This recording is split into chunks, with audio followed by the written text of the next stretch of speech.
turabiye ku ngo kuko rusansuma yari ifatiye ku ngo n'imiryango twaberetse yuko turavye uko ingo n'imiryango zigize Uburundi ibitigiri 85 n'ibice indwi ari zo ngo n'imiryango zikora uburimyi n'ubworozi.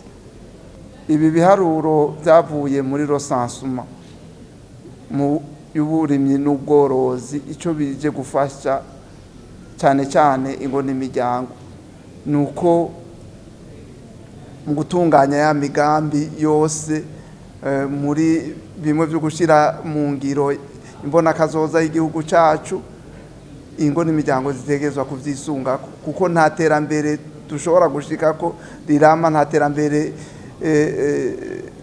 twoshika ko tutarigiye turakoresha ivyo biharuro kandi ngo n'imiryango nizo zifise uruhara dufashe yuko uburimyi n'ubworozi ari shingiro yuko urugo rwose rutera imbere. Murumva yuko bitegezwa gukoreshwa haba leta mu kugira ngo ifashe izo ingo n'imiryango zisanzwe zikora uburimyi n'ubworozi gutera imbere, haba n'abafasha igihugu cyacu cy'u Burundi. Ngira mwaravye mugiye muraraba bijya biharuro bashikirije by'abantu basanzwe bakorera mu matumba n'ikarite mu bajanywe n'amashirahamwe ucubona yuko hari hagahazi.